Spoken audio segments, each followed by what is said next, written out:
Beberapa waktu yang lalu, Watchdog Documentary merilis video dokumenter yang berjudul Kesetrum Listrik Negara. Dan sebelum ini sempat Watchdog Documentary itu mengupload video dokumenter tentang batu bara yang judulnya Sexy Killers, di mana kita tahu video tersebut cukup viral ya, karena mengangkat dark side dari sebuah proses dalam urusannya dengan tambang batu bara dan ada kaitannya dengan PLN.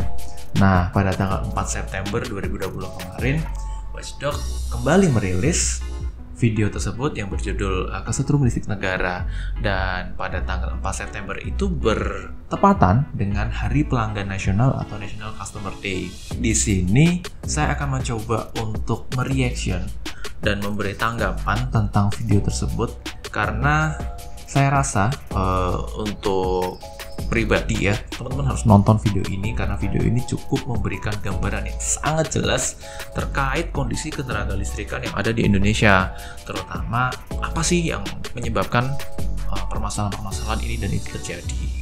Dan kalau ada yang belum nonton, untuk videonya linknya saya taruh di bawah di kolom deskripsi, nanti kita beri. Oke, yang pertama, sebelum video tersebut diupload ada trailer yang disebarkan, kalau aku sendiri sih ngeliat dari Twitter.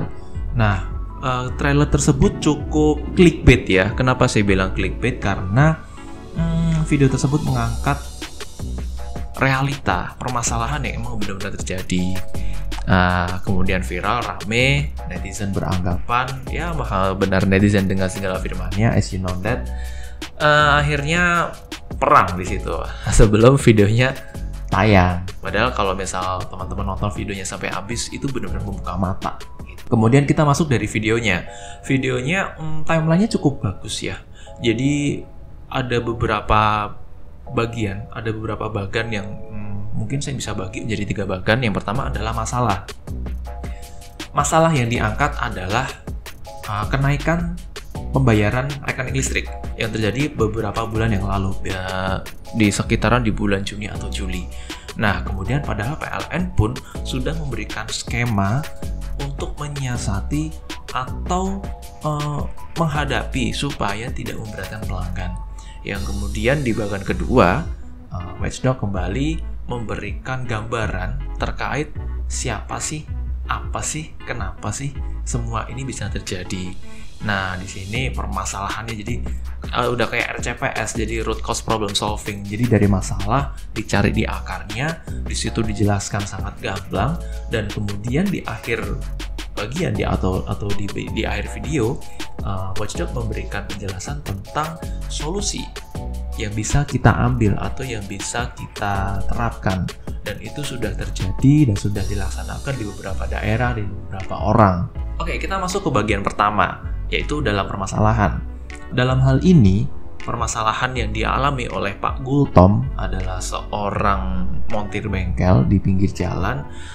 Dia merasakan bahwa kenaikan tagihan listrik naik, padahal tidak digunakan karena selama pandemi ini diberlakukan PSBB, bengkel tidak dihuni.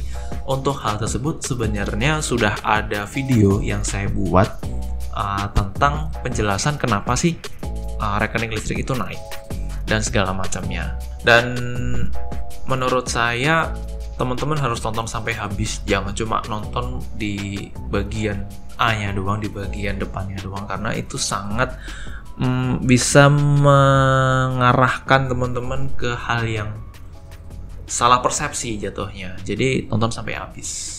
Oke, kita masuk ke bagian kedua. Bagian kedua adalah permasalahan. Sumber permasalahan, data yang diberikan sangat gamblang. Jadi penyebab dari PLN rugi, kenapa perusahaan monopoli, perusahaan sebesar ini, perusahaan energi yang setiap detiknya selalu dipakai oleh semua masyarakat Indonesia tetap aja rugi? Karena skema yang diberikan oleh pemerintah. Dalam hal ini teman-teman harus bisa membedakan dulu mana regulator, mana operator. Nah, di dalam hal ini PLN adalah sebagai operator atau hanya sebagai pelaksana, sedangkan regulatornya adalah pemerintah, as always. regulatornya adalah pemerintah. Nah, regulator dan operator ini memiliki fungsi yang berbeda. Regulator ini adalah sebagai namanya regulator.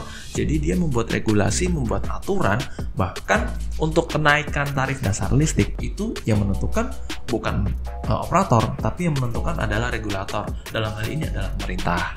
Yang kedua adalah skema take or pay. For your information ya. Jadi di sistem kelistrikan di seluruh Indonesia kita disokong oleh beberapa pembangkit. Ada yang pembangkit negara yang asli milik PLN dan pembangkit swasta atau biasa disebut dengan IPP atau Independent Power Plant.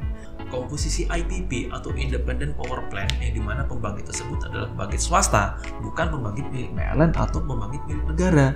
Jadi PLN tetap harus bayar ke pembangkit tersebut. Kemudian dalam atur di situ sangat jelas digamblang dijelaskan bahwa pemilik dari IPP adalah orang-orang pejabat. Cilok. Apa? Mau beli cilok?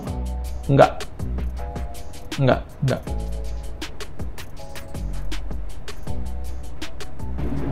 Kejam satu tidak ada kejanggalan untuk di TKP nanti. Setelah mengetahui beberapa masalah yang dihadapi oleh PLN dalam ya yang diberitakan oleh yang diberikan oleh video itu, rasanya sedih sih. Sedihnya gimana? Karena kita yang menerima cacian dan pujian ya, menerima pujian yang sangat mulia dari beberapa netizen yang terhormat, padahal kita sudah bekerja sesuai dengan prosedur. Kita bekerja sebaik mungkin, kita bekerja semaksimal mungkin, tapi di atas sana tuh ada yang aneh. Jadi orang-orang yang di belakangnya itu orang-orang yang saya nggak berani bilang lebih jauh deh. Saya masih sayang dengan karir saya. Pada intinya adalah kita tidak ingin semua ini terjadi. Bahkan sekelas direksi pun juga tidak bisa berbuat banyak karena itu sudah menjadi sebuah sistem ya. Yang perlu diingat adalah PLN di sini adalah operator. Yang membuat semua ini adalah regulator. Regulatornya siapa? Yang sudah disebutkan tadi. Ya, jadi bukan berarti PLN monopoli, PLN rugi, terus kalian minta perusahaan listrik swasta, bro. Kalau ada listrik swasta yang masuk ke Indonesia, kemudian PLN yang punya negara ini bisa kolaps. Yang habis tuh bukan kami yang ada di dalam, yang habis tuh masyarakat Indonesia. Bisa bayangin kalau listrik yang sekarang dengan daya 1300 itu 1467,28 rupiah per kWh-nya, itu aja masih harganya itu sebelumnya bukan harga yang seharusnya, itu masih dikurangi. Coba kalau swasta yang pegang bisa 3.000 per kWh kali. Konsepnya kalau menurut saya sih yang namanya perusahaan energi itu memang harus dipegang oleh negara, karena negara masih bisa mengambil andil di situ walaupun pada prakteknya kadang tidak tepat sasaran dan lain sebagainya. Tapi kalau misalkan perusahaan energi itu dipegang oleh swasta, habis bos. Kemudian dari permasalahan akar masalah timbullah solusi. Ada beberapa solusi yang ditawarkan di sini oleh Watchdog Documentary. Salah satunya yang pertama adalah Pak Agusari. Pak Agusari ini beliau memiliki solar cell atau panel tenaga surya untuk di rumahnya sendiri. Beliau mengatakan bahwa modal awalnya atau investasinya sebesar 50 juta rupiah. Tapi teman-teman, kalau aku boleh saran, kalau teman-teman daya di rumah cuma 900 atau 1300 kemudian beli solar cell, saya rasa itu nggak worth it. Karena solar cell itu dalam pembeliannya dan mengaplikasiannya itu tidaklah mudah. Kemudian kalau misal kita memang, kecuali kalau kita butuh banyak, salah satu contoh adalah di salah satu pondok di Kediri, saya sebut namanya Pondok Pesantren Wali Barokah. Mereka menggunakan solar cell yang 1 bulan itu bayar listriknya itu bisa puluhan atau ratusan juta. Nah, ketika menggunakan solar cell, akhirnya mereka cuma menggunakan listriknya sebesar 40%. Itu baru penghematan. Karena pemakaiannya besar, pemakaiannya tinggi. Dalam sebuah pondok pesantren ya, bisa dibayangkan berapa, untuk kita nggak usah banyak-banyak deh, untuk lampunya saja itu sudah berapa ribu titik gitu. Kalau misalkan dibandingkan dengan rumah kita, daya 1300 yang lampunya mungkin 10 maksimal 20 titik, itu udah banyak banget ya.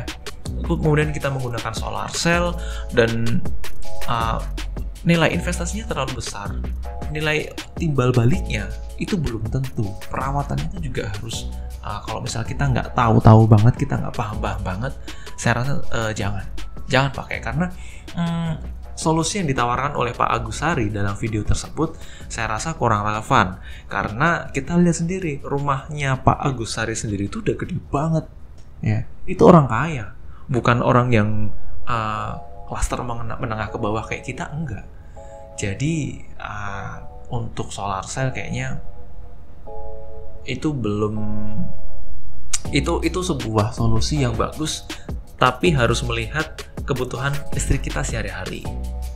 Nah, kemudian ada beberapa desa yang dia mengalokasikan dana desanya atau menggerakkan orang-orang desanya untuk beralih ke energi baru atau terbarukan, atau yang biasa disebut dengan EBT, energi baru terbarukan, di Kedung Rong dan Kedung Ringin, yang menjadikan PLTS itu bisa menjadi solusi kecil dengan konsistensi dan komitmen yang tinggi. Karena kalau tidak konsisten dan tidak komitmen, akhirnya akan menjadi sampah.